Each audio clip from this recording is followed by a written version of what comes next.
Hello again guys, and welcome back to the channel. Today we are taking a look at some cool RAK wireless devices that I just received. The devices I received are the WisMesh Tap, WisMesh Repeater, and the RAK Solar Battery Lite. These devices will be the backbone of my new Meshtastic based sensor network. But first, let's take a look at the WisMesh Tap. The WisMesh Tap is based on the RAK 10701 field tester, so it's suitable for outdoor use. The WisMesh Tap is ideal for users seeking a hassle-free Meshtastic node. It has a TFT display and on-screen keyboard, so no need to use your cell phone. It has a RAK 4630 module, which includes Nordic NRF 52840 Bluetooth chip and Semtech SX 1262 LoRa transceiver.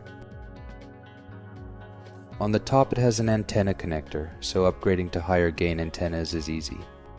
On the right side it has a power button, and on the left side it has a USB-C port with a rubber cover. It has a 3600 mAh built-in battery, and it came with a blade antenna.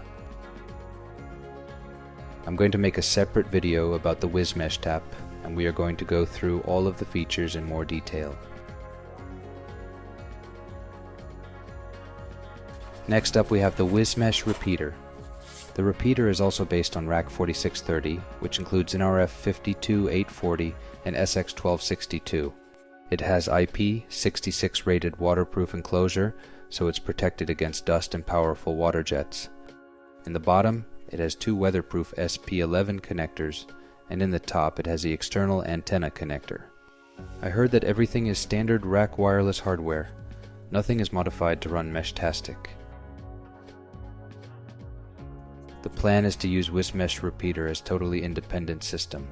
It will be connected to a solar panel and battery pack. The external power options for Repeater are 12-volt DC power supply or solar panel.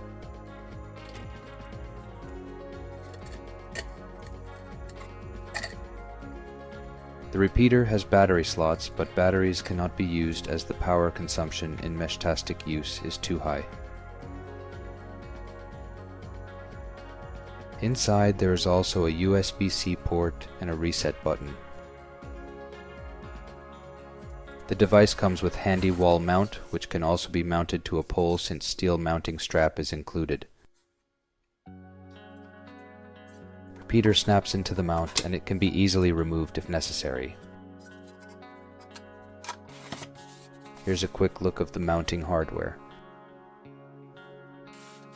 The device came with nice little antenna, but I'm planning to use a larger 8 dBi antenna on my roof.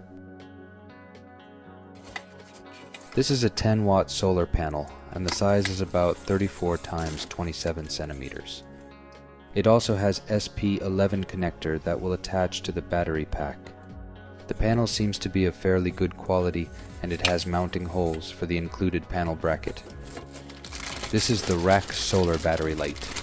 It's a 5.2 amp-hour battery pack, and it is also designed for outdoor use.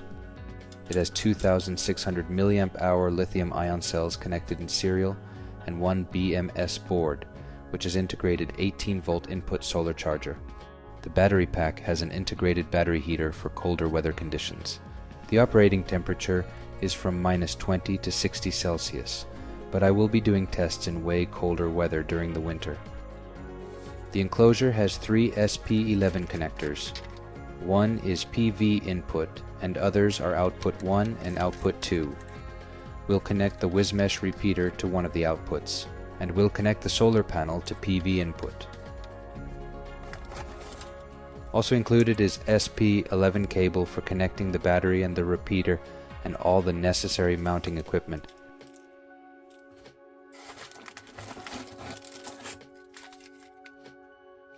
Mounting bracket feels nice and sturdy. Should be fine in any weather condition. The idea is to use the WisMesh Repeater to extend the coverage of my Meshtastic network, and also display temperature and humidity data of other nodes. For the next video I installed Mosquitto MQTT broker for Raspberry Pi. I did some quick experimenting with Datacake and decoding of the JSON messages. Here's a quick example of the decoded data in chart format. You can also display this data easily on mobile devices. Just install the app and scan a QR code and you are good to go. In the next video, I'm planning to use Node-RED, InfluxDB, and visualize the data in Grafana. It has much nicer visualization features compared to Datacake. This is an example of Grafana dashboard by Bernd Giesecke from RAK Wireless. I'm planning to do something similar with my setup. I will be adding I2C based temperature and humidity sensors for my Meshtastic devices, and we'll go through the setup of necessary software to display the stored sensor data as Grafana visualizations. So stay tuned for the next video. Thank you for watching, and if you liked the video, remember to subscribe to my channel. Have a good one.